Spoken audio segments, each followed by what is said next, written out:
Estou, meus amados irmãos e irmãs, fazendo 2 vídeos. Hoje, no calendário nacional, os católicos são contemplados com um feriado nacional dedicado ao que eles chamam de a padroeira do Brasil. Os evangélicos ou protestantes também foram contemplados com um feriado nacional, o dia da Reforma Protestante, no dia 31 de outubro, que não tem naturalmente o mesmo peso que este feriado tem, mas que também é uma data do calendário nacional. Aos que questionam esse tipo de feriado num país que se proclama laico, pois para esses não poderia haver nenhuma data religiosa no calendário nacional. Há de se ter cuidado com este tipo de posicionamento, pois há os que sonham com a extirpação da religião, apresentando-se como intelectuais, mas esquecidos de que a história é a mãe da vida e que a história mostra que não se consegue fazer isso, extirpar a religião.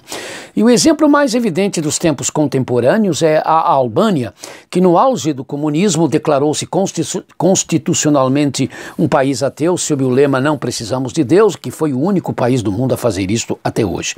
Quando o regime caiu, porém, além de se constatar a sobrevivência de uma população miseravelmente empobrecida por um regime miseravelmente mentiroso, apareceram focos de resistência religiosa que o governo comunista albanês, cujo ditador tinha até um lavatório de ouro maciço, pensou haver extirpado, mas que estavam vivos, inclusive pequenos grupos protestantes que estavam existindo em pleno regime comunista albanês, com a ajuda, inclusive, de nós, cristãos evangélicos brasileiros. Mas há, dentro dessa mesma filosofia religiosa, aqueles segmentos que, ao contrário, pregam a liberdade de religião, mas que trabalham para que as religiões, especialmente o cristianismo, se apresentem sem a mensagem de estar sob uma revelação divina, eterna, portanto, mas sim de uma revelação sazonal, social, que se amoldem, não é, às mudanças dos tempos. Não podem tolerar, sob hipótese nenhuma, o nosso tipo de pregação. Jesus Cristo como Senhor e Salvador absoluto, eles classificam isso como uma evidência clara de extremismo religioso. Gostam de chamar o cristianismo conservador de fascista, mas fingem que não sabem que esta era a posição de Adolf Hitler em relação às igrejas cristãs. Deixem-nas funcionar, mas vamos apodrecê-las. Não sabem que são mais nazifascistas do que imaginam. Nessa questão de feriados religiosos, o que se faz necessário é o comedimento. Apoiar os sentimentos religiosos majoritários, garantindo, no entanto, aos que não seguem tais sentimentos a preservação das suas dignidades, algo para o qual se precisa muito altruísmo e respeito ao ser humano, não se vê realmente em muitos países. Há países nos quais os seus feriados nacionais são também celebrados em honra aos seus padroeiros e deuses, e o se vestir roupa com as cores nacionais da bandeira nacional, mas que também são as cores desses padroeiros e desses deuses, é uma demonstração de fidelidade e de amor à pátria. O sair às ruas sem estar com essas cores significa para muitos a falta de patriotismo e a negação da cidadania, o que provoca inclusive agressões por parte de nacionalistas religiosos.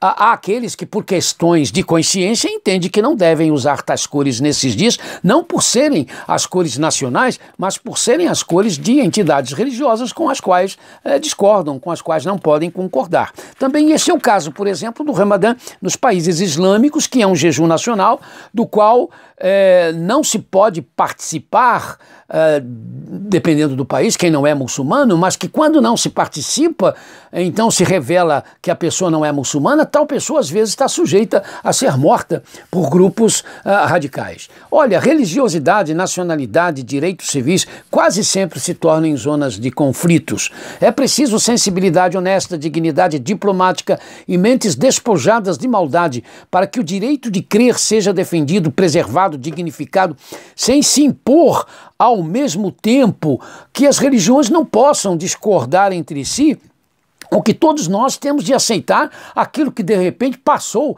a se considerar uma espécie de cultura nacional ou de crença ou de prática nacional. Porque é isso que nós estamos vendo acontecer de forma acentuada em nosso país em relação ao que se denomina equivocadamente de homofobia. até o termo nos está sendo imposto.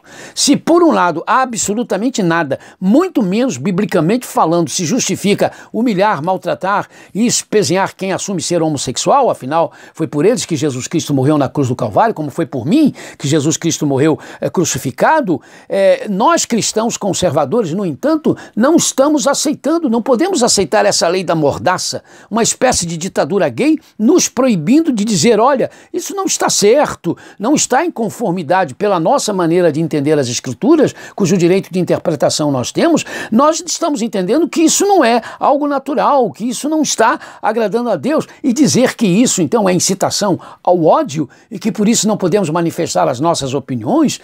Tenha paciência, isso está ficando complicado.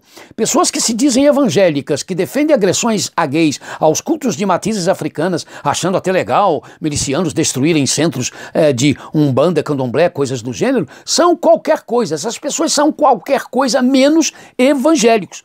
O evangelho são boas novas, e aquele que se diz evangélico tem de ser portador de boas novas, e desde quando agredir, ofender, apedrejar, ferir, desrespeitar, são boas novas.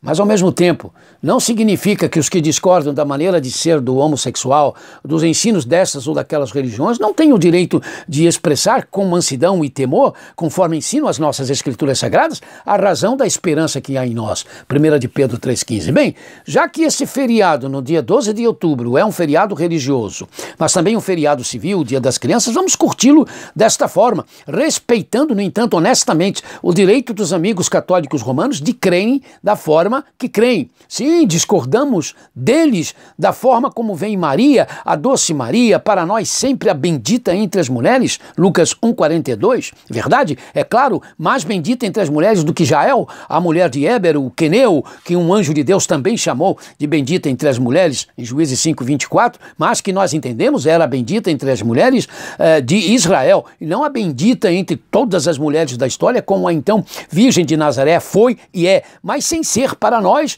corredentora, medianeira de todas as graças, eternamente virgem, porque isso para nós é uma forma de desmerecer o casamento, e também não a rainha dos céus. Olha, nós cremos que o céu tem um rei, esse rei é o Senhor Jesus, ele é absoluto, Senhor, rei absoluto, sem rainha. Discordamos deles, sim, mas sem deboches, sem desrespeito, como aliás o Senhor Jesus nos ensinou quando determinou, como vocês querem que os outros lhes façam, também façam a eles. Lucas 6,31. Eu acho assim, irmãos, não é para ser polido, político, ou para estar bem com todos. À medida do possível a gente tem que estar mesmo bem com todos. Mas eu faço isso por uma questão de estar em conformidade com as Escrituras que nós cremos, ensinamos e confessamos, é a palavra de Deus.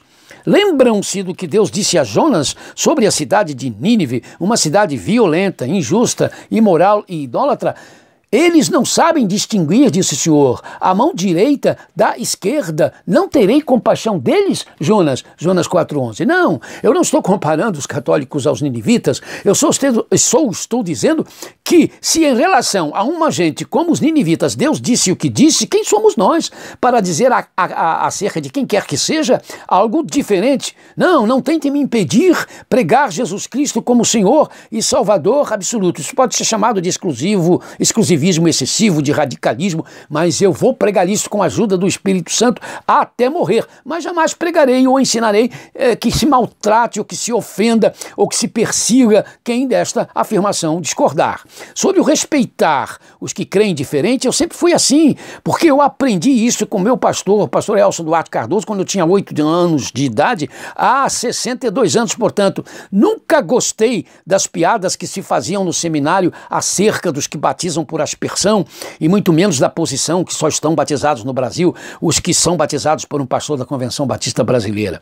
Eu sempre entendi o zelo disto, mas discordava e discordo desse extremismo característica de seitas à margem do cristianismo que nós, os batistas, não somos. Não. não temos dúvida alguma de que o batismo praticado pela igreja primitiva sempre foi o da imersão, que melhor explica o batismo como morte, sepultamento e ressurreição com Jesus, mas aí dizer que os que mediante uma fé em Jesus Cristo se converteram e não estão batizados porque não foram batizados por imersão, mas batizados por aspersão ou ablução, não estão batizados, isso é uma outra questão. Com certeza eu faço parte de uma família mundial, a família Batista, em meio à qual a maior parte, é só acompanhar a Aliança Batista Mundial, da qual, aliás, a nossa igreja faz parte como membro, como igreja local. É só acompanhar esta família Batista Mundial e ver que a maior parte não pensa assim, ou seja, de que irmãos e irmãs batizados por aspersão, mas mediante a profissão de fé em Jesus Cristo, não estão batizados. Vou fazer um outro vídeo sobre o Dia das Crianças, especificamente sobre isso, algo mais ameno, né? Mas nem por isso menos sério, e conto com a ajuda de vocês.